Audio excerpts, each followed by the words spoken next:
오늘은 서울에 사시는 김미지 씨 사연. 정말 황당한 이야기입니다. 끝까지 시청해주세요. 버려진 아이가 선택한 진짜 부모. 저를 낳은 손은 버렸지만 저를 품은 손은 길렀습니다.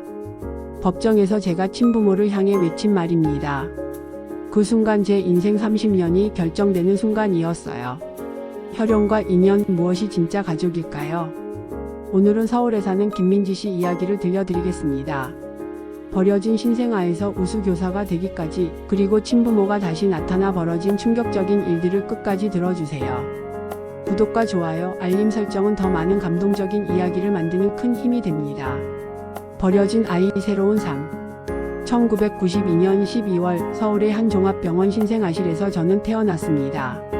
하지만 제 생명의 시작은 따뜻하지 않았어요. 태어난 지 사흘 만에 병원 한쪽 구석에 홀로 버려진 채 발견됐거든요. 그때 저를 발견한 분이 바로 병원 청소부였던 김순애 어머니였어요.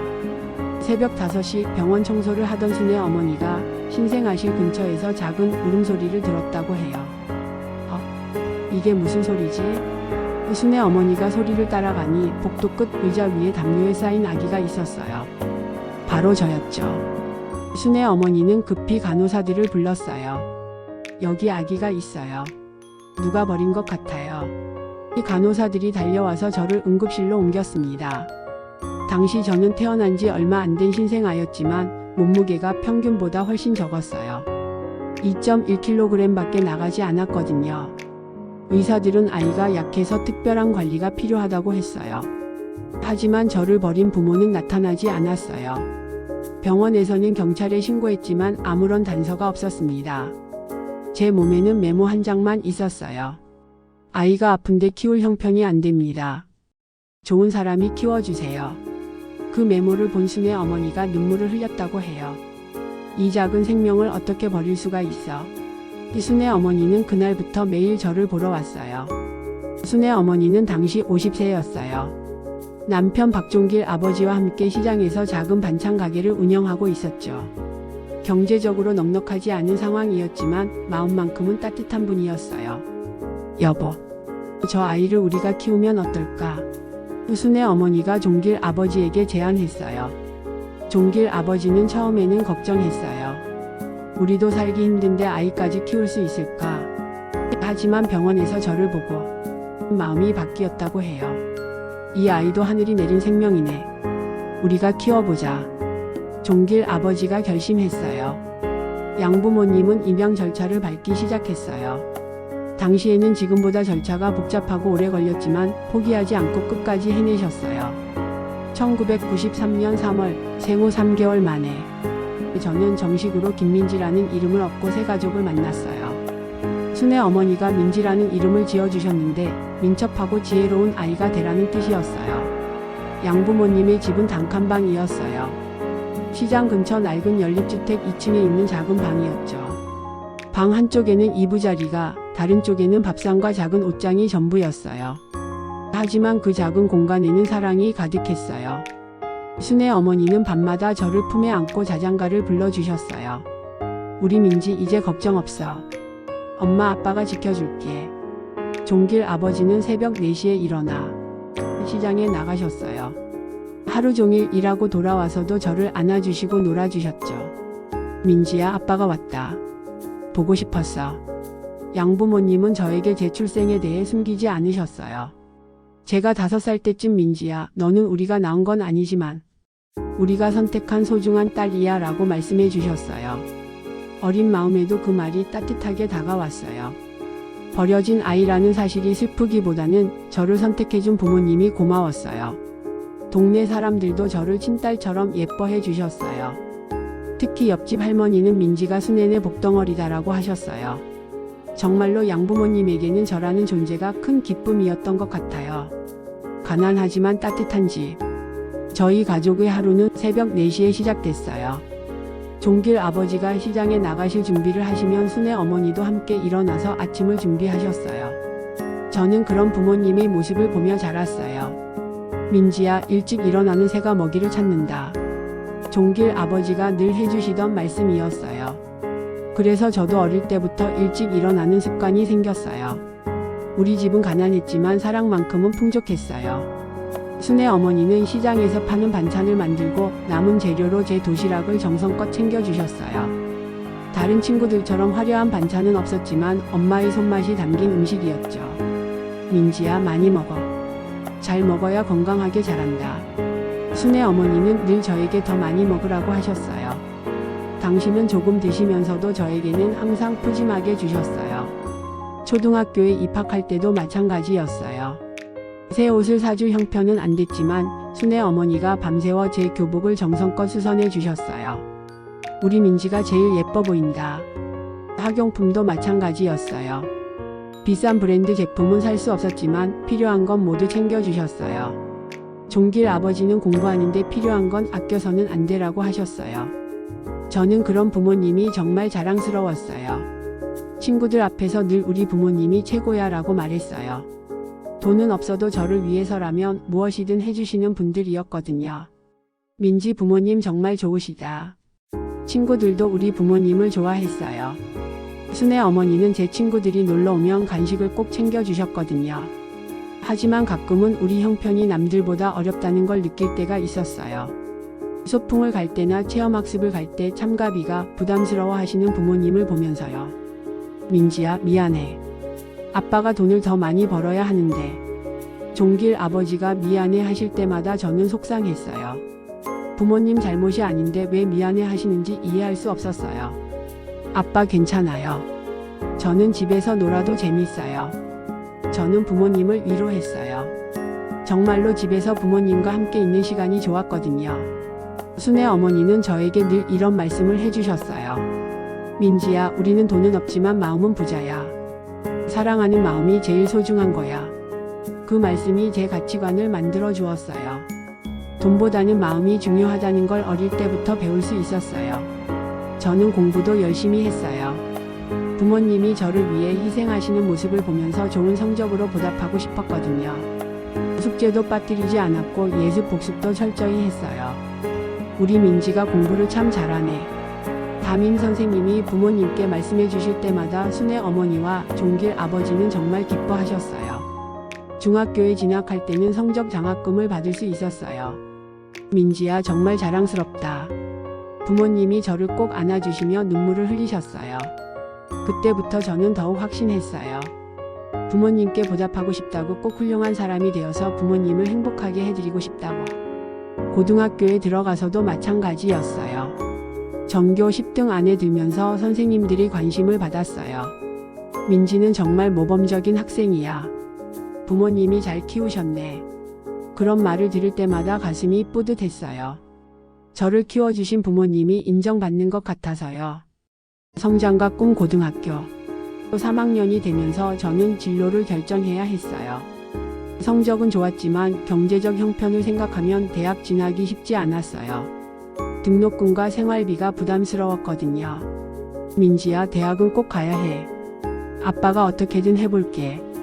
종길 아버지가 말씀하셨지만 걱정이 많으셨어요. 저는 장학금을 받을 수 있는 방법을 찾기 시작했어요. 성적 장학금, 근로 장학금, 저소득층 장학금까지 모든 정보를 수집했어요. 담임 선생님도 많이 도와주셨어요. 민지야, 너는 분명히 좋은 대학에 갈 수 있어. 장학금도 받을 수 있을 거야. 결국 저는 교육대학교에 합격했어요. 성적 장학금과 저소득층 장학금까지 받아서 등록금 걱정은 없어졌어요. 부모님이 얼마나 기뻐하셨는지 몰라요. 민지야, 정말 자랑스럽다. 우리 딸이 대학생이 되다니. 순애 어머니가 눈물을 흘리며 저를 안아주셨어요. 교대에 다니면서 저는 교사가 되겠다는 꿈을 키웠어요. 어려운 환경에서도 저를 포기하지 않고 키워주신 부모님처럼 저도 누군가에게 희망이 되고 싶었어요. 대학 생활은 즐거웠지만 한편으로는 힘들기도 했어요. 다른 친구들은 부모님께 용돈을 받아서 자유롭게 생활했지만 저는 아르바이트를 해서 생활비를 벌어야 했어요. 민지야, 용돈이라도 좀 보내줄게. 순애 어머니가 말씀하셨지만 저는 거절했어요. 부모님이 더 힘들어 하실까 봐서요. 과외 아르바이트를 하면서 생활비를 벌었어요.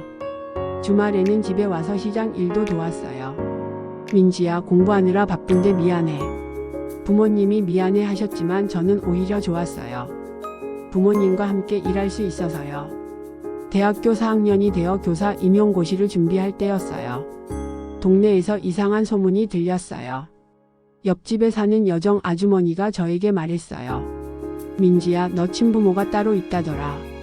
여정 아주머니가 조심스럽게 말했어요. 네? 무슨 말씀이세요? 저는 당황했어요. 예전에 너를 병원에 버린 사람들 말이야. 그 사람들이 잘 산다더라. 여정 아주머니의 말에 가슴이 철렁했어요. 하지만 저는 믿지 않았어요. 설령 그게 사실이라고 해도 저에게는 지금의 부모님이 전부였거든요. 아주머니, 그런 말씀 마세요. 제 부모님은 순애 어머니, 종길 아버지 한 분뿐이에요. 집에 와서 부모님께 그 얘기를 했어요. 순애 어머니가 잠깐 표정이 어두워지셨어요. 민지야, 혹시 내가 친부모를 궁금해한다면? 어머니, 전혀 궁금하지 않아요. 저를 버린 사람들이 뭐가 궁금하겠어요. 제 부모님은 어머니, 아버지뿐이에요. 저는 단호하게 말했어요. 정말로 그게 제 진심이었어요. 교사 임용고시에 합격했을 때 부모님이 얼마나 기뻐하셨는지 몰라요. 우리 민지가 선생님이 되다니. 정말 자랑스럽다. 첫 월급을 받았을 때 저는 부모님께 용돈을 드렸어요. 어머니, 아버지, 그동안 고생 많으셨어요. 이제 제가 보답할 차례예요. 민지야, 내가 건강하게 자란 게 최고의 보답이야. 순애 어머니가 눈물을 흘리며 말씀하셨어요. 꼭 보답하겠어요. 어머니, 아버지가 편하게 사실 수 있도록 열심히 할게요. 저는 정말로 그렇게 살고 싶었어요.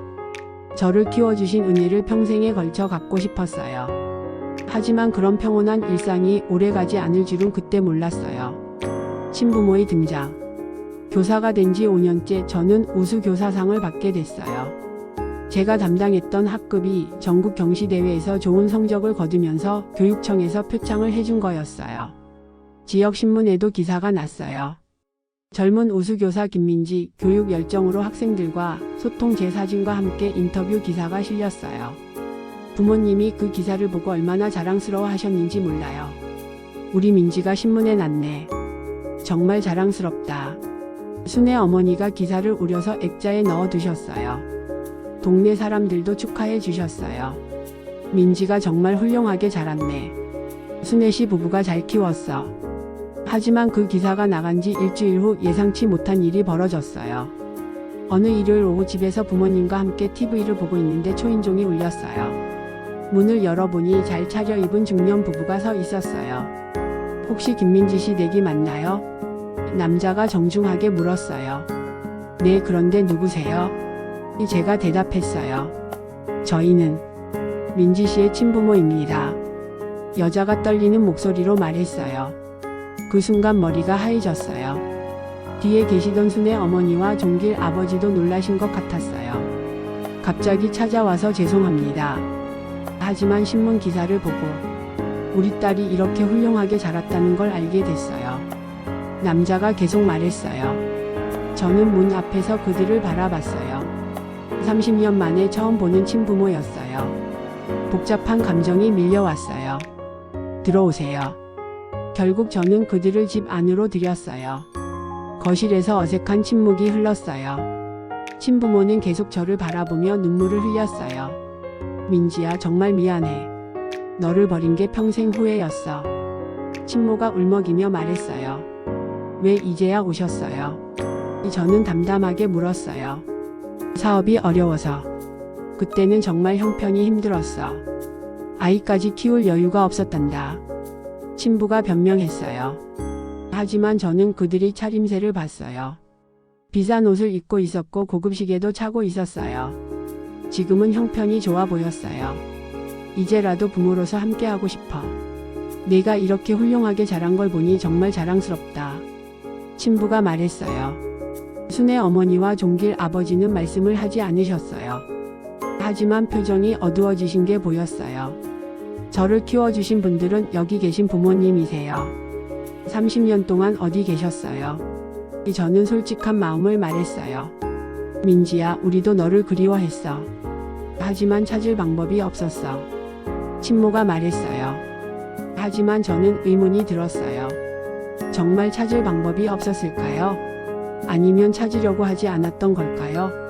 지금 와서 뭘 원하시는 거예요? 저는 직설적으로 물었어요. 부모로서 늦었지만 책임을 지고 싶어. 그리고 친부가 말을 멈췄어요. 그리고 뭐요? 내가 우리 성씨를 써야 하지 않을까 싶어서. 법적으로도 우리가 친부모니까. 그 말을 듣는 순간 뭔가 이상하다는 생각이 들었어요. 30년 만에 나타나서 갑자기 법적인 얘기를 하는 게 말이에요. 갈등의 시작. 친부모가 다녀간 후 집안 분위기가 무거워졌어요.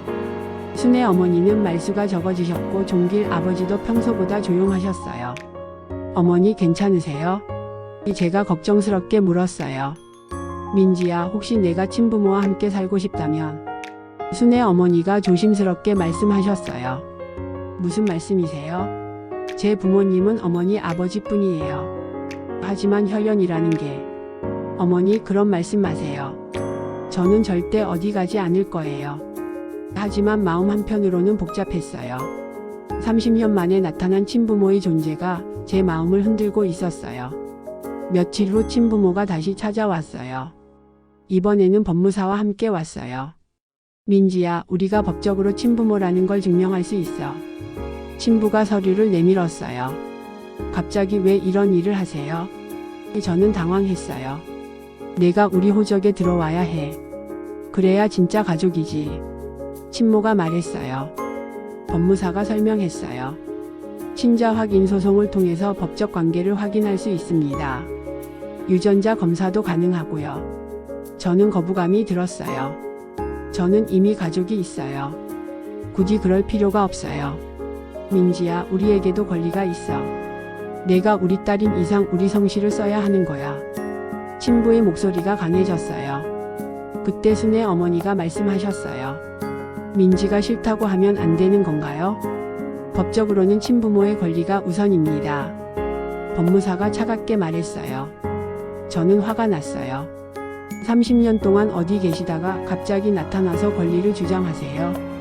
민지야, 우리도 너를 사랑해. 그동안 많이 그리워했어. 친모가 울먹였어요. 하지만 저는 그들의 진심이 의심스러웠어요. 정말 저를 사랑해서 온 걸까요? 아니면 다른 이유가 있는 걸까요? 시간을 좀 주세요. 생각해 볼게요. 저는 일단 그들을 돌려보냈어요. 그날 밤 부모님과 진지한 대화를 나눴어요. 어머니, 아버지는 어떻게 생각하세요? 민지야, 우리는 내가 행복하면 돼. 내가 친부모와 함께 하고 싶다면 우리는 괜찮아. 종길 아버지가 말씀하셨어요. 하지만 순애 어머니의 눈에서 눈물이 흘러내렸어요. 30년을 키웠는데. 어머니, 울지 마세요. 저는 어디도 가지 않을 거예요. 하지만 마음이 흔들리는 건 어쩔 수 없었어요. 친부모의 존재가 계속 머릿속을 맴돌았어요. 며칠 후 친부모에게서 연락이 왔어요. 이번에는 만나서 이야기하자고 했어요. 카페에서 만난 친부모는 전에 왔을 때와 분위기가 달랐어요. 더 절실해 보였어요. 민지야, 우리가 너를 버린 이유를 정확히 말해줄게. 친부가 진지하게 말했어요. 당시 사업이 완전히 망했어. 빚더미에 앉았고 너는 태어나자마자 수술이 필요하다고 했어. 병원비도 없었고. 친모가 덧붙였어요. 그때는 정말 선택의 여지가 없었어. 너를 키울 수 없는 상황이었단다. 그럼 지금은 왜 오신 거예요? 저는 직접적으로 물었어요. 지금은 형편이 좋아졌어. 사업도 잘 되고 있고 늦었지만 부모 역할을 하고 싶어. 하지만 저는 뭔가 석연치 않았어요. 정말 그것만이 이유세요? 친부모는 잠깐 망설이더니 솔직하게 말했어요. 사실은 우리 아들이 사고로 세상을 떠났어. 작년에. 그제야 진짜 이유가 나왔어요. 친부모에게 아들이 있었는데 그 아들이 죽으면서 저를 찾게 된 거였어요.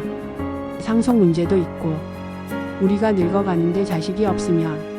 친모가 말을 흐렸어요. 저는 씁쓸했어요. 결국 저는 대체품이었던 거예요. 죽은 아들 대신의 말이에요. 드러나는 진실. 집에 돌아와서 제 마음은 더욱 복잡해졌어요. 친부모의 진짜 의도를 알게 되니 더 화가 났어요. 그때 옆집 여정 아주머니가 저를 찾아왔어요. 민지야, 너 친부모 만났다면서? 네, 아주머니. 어떻게 아셨어요? 동네에서 다 소문났어.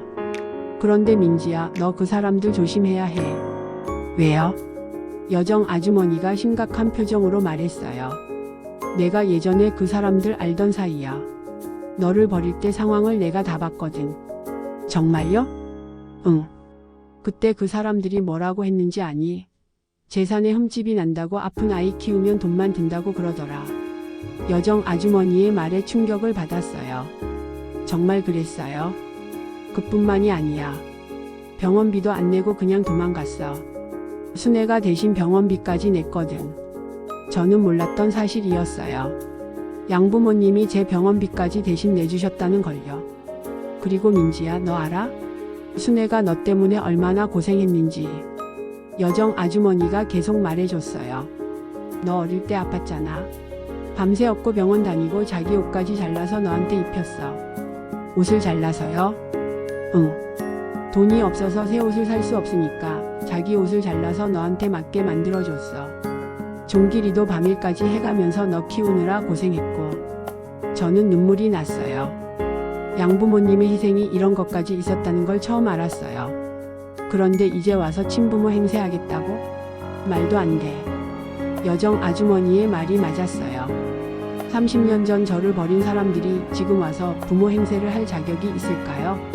집으로 돌아와서 순애 어머니께 여정 아주머니가 해준 말을 전했어요. 어머니, 정말 제 병원비까지 내주셨어요. 순애 어머니가 당황하셨어요. 여정이가 쓸데없는 소리를. 어머니, 사실이죠? 그런 건 중요하지 않아. 너는 우리 딸이니까. 종길 아버지도 그때는 어쩔 수 없었어. 아픈 아이를 그냥 둘 수는 없었잖아 라고 하셨어요. 저는 가슴이 찡했어요. 이런 부모님을 두고 어떻게 다른 사람을 부모라고 할 수 있을까요? 며칠 후 제 남자친구 도윤이와 함께 친부모의 과거를 더 자세히 조사해 봤어요. 도윤이는 변호사였거든요. 조사 결과 더 충격적인 사실이 드러났어요. 친부모는 저를 버릴 당시에 이미 다른 자녀가 있었어요. 아들 하나를 키우고 있었던 거예요. 그럼 저만 버린 거네요? 저는 믿을 수 없었어요. 그렇습니다. 아마 딸이라서 더 쉽게 포기했을 수도 있어요. 도윤이가 말했어요. 더 조사해보니 친부모의 현재 재산 상태도 알 수 있었어요. 상당한 재산이 있었지만 아들이 죽으면서 상속받을 사람이 없어진 상황이었어요. 결국 재산 때문이네요. 저는 화가 났어요. 하지만 법적으로는 친부모의 권리가 인정될 가능성이 높아요.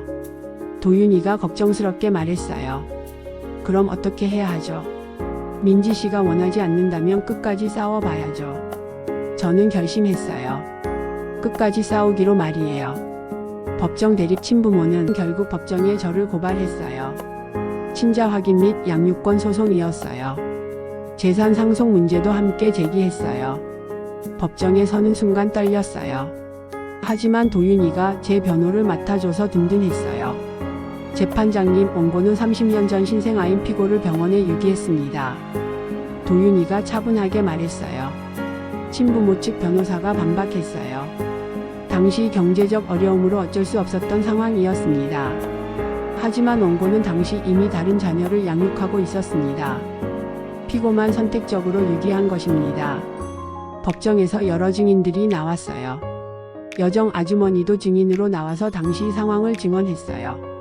그 사람들이 뭐라고 했는지 제가 직접 들었습니다. 재산에 흠집이 난다고 아픈 아이는 부담된다고 그랬어요. 친부모의 얼굴이 붉어졌어요. 하지만 부인할 수 없었어요. 순애 어머니와 종길 아버지도 증인으로 나오셨어요. 저희는 민지를 친딸처럼 키웠습니다.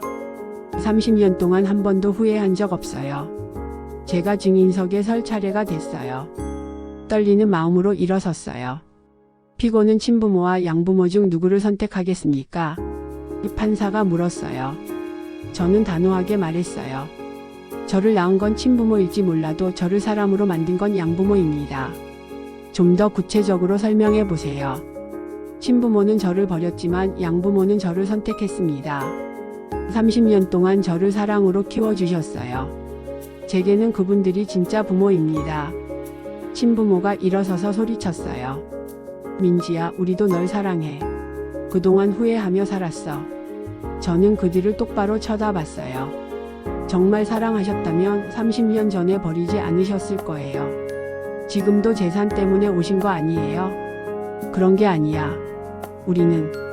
그럼 재산은 포기하시겠어요? 정말 저 때문이라면 상속 같은 건 상관없으시겠죠? 친부모는 말을 잇지 못했어요. 저는 계속 말했어요. 저를 낳은 손은 버렸지만 저를 품은 손은 길렀습니다. 제가 선택한 부모는 저를 30년간 사랑해주신 양부모님입니다. 법정이 조용해졌어요. 판사도 심각한 표정이었어요. 도윤이가 마지막 변론을 했어요. 재판장님, 혈연이 가족의 전부는 아닙니다. 진정한 가족은 사랑과 희생으로 만들어지는 것입니다. 재판은 몇 달간 계속됐어요. 그동안 언론의 관심도 많이 받았어요. 버려진 아이와 친부모 누가 진짜 가족인가라는 제목의 기사들이 나왔어요. 많은 사람들이 저를 응원해 주셨어요. 민지 씨가 옳다, 양부모가 진짜 부모다, 이런 댓글들이 달렸어요. 선택과 결말. 드디어 판결일이 왔어요. 법정은 기자들과 방청객들로 가득했어요. 양부모님과 도윤이가 제 옆에 앉아 있었어요. 판사가 판결문을 읽기 시작했어요. 본 사건에 대하여 다음과 같이 판결합니다. 가슴이 쿵쾅거렸어요. 30년 인생이 결정되는 순간이었어요. 친생부모의 친자 확인 청구는 인정하나 양육권 및 상속권 주장은 기각합니다. 저는 안도의 한숨을 쉬었어요. 결국 승리한 거였어요. 판사가 판결 이유를 설명했어요. 혈연관계는 사실이나 30년간 유기한 친생부모보다 헌신적으로 양육한 양부모의 권리가 우선된다고 봅니다. 또한 피고 본인의 의사도 중요한 고려 요소입니다. 피고는 명확히 양부모를 선택했습니다. 친부모는 고개를 떨구고 있었어요. 체면을 구겼다는 표정이었어요. 재판이 끝나고 법정 밖으로 나오니 기자들이 몰려들었어요. 김민지 씨, 지금 심경이 어떠세요? 저는 마이크 앞에 섰어요. 떨렸지만 하고 싶은 말이 있었어요. 혈연은 저를 낳았지만 인연은 저를 길렀습니다. 제가 선택한 부모는 단 한 분, 저를 지켜준 양부모님입니다. 기자들이 계속 질문했어요. 친부모에게 하고 싶은 말이 있다면요? 30년 전의 선택에 대해서는 이해합니다. 하지만 지금 와서 권리를 주장하는 건 받아들일 수 없어요. 앞으로 어떻게 살 계획이세요? 양부모님께 보답하며 살겠습니다. 그분들이 제게 주신 사랑을 세상에 돌려드리고 싶어요. 순애 어머니와 종길 아버지가 제 옆에 오셨어요. 둘 다 눈물을 흘리고 계셨어요. 민지야, 고마워. 순애 어머니가 저를 꼭 안아주셨어요. 어머니, 제가 더 감사해요. 저를 딸로 받아주셔서. 종길 아버지도 우리 딸 참 자랑스럽다며 저를 안아주셨어요. 그 모습을 본 기자들이 사진을 찍었어요. 다음날 신문 일면에 우리 가족의 모습이 실렸어요. 친부모는 그날 이후 다시 나타나지 않았어요. 체면도 구기고 재산도 못 가져간 셈이었어요. 며칠 후 도윤이에게서 소식을 들었어요. 친부모가 상속 포기한다고 하네요. 정말요? 네. 언론의 관심도 부담스럽고 이길 가능성도 없다고 판단한 것 같아요. 이제 정말 끝이었어요. 30년 만에 나타난 친부모와의 인연도 완전히 정리된 거였어요. 그날 밤 가족끼리 조용히 저녁을 먹으면서 이야기를 나눴어요. 민지야, 힘들었지? 순애 어머니가 물어보셨어요. 아니에요. 오히려 확실해졌어요. 제 선택이 맞다는 걸. 우리도 널 잃을까봐 걱정했어. 종길 아버지가 솔직하게 말씀하셨어요. 아버지, 저는 절대 어디 안 가요. 평생 어머니 아버지 딸로 살 거예요. 그 후로 저는 더욱 열심히 살았어요. 양부모님께 보답하기 위해서였어요. 몇 년 후 도윤이와 결혼했어요. 결혼식에서 양부모님이 저를 혼인서약서에 사인할 때까지 지켜봐 주셨어요. 우리 딸 잘 부탁드려요. 종길 아버지가 도윤에게 말씀하셨어요. 지금 저는 행복하게 살고 있어요. 양부모님도 건강하시고 남편 도윤이와도 잘 지내고 있어요. 가끔 친부모 생각이 날 때가 있어요. 하지만 후회하지 않아요. 제 선택이 옳았다고 확신하거든요. 마무리. 여러분, 만약 이런 상황이 여러분에게 벌어진다면 어떤 선택을 하시겠어요? 혈연과 인연 무엇이 더 소중할까요? 저는 확신합니다. 진짜 가족은 피가 아니라 사랑으로 만들어진다는 걸요. 30년간 저를 키워주신 양부모님이 제게는 세상에서 가장 소중한 분들이에요. 지금도 가끔 제 이야기가 언론에 나올 때가 있어요. 그때마다 많은 분들이 응원해 주시고 비슷한 상황에 있는 분들에게 희망을 준다고 해요. 앞으로도 양부모님께 보답하며 살아가겠습니다. 그리고 저처럼 어려운 상황에 있는 아이들에게도 희망을 주고 싶어요. 댓글로 여러분의 생각을 들려주세요. 구독과 좋아요, 알림 설정은 더 많은 감동적인 이야기를 만드는 큰 힘이 됩니다. 감사합니다.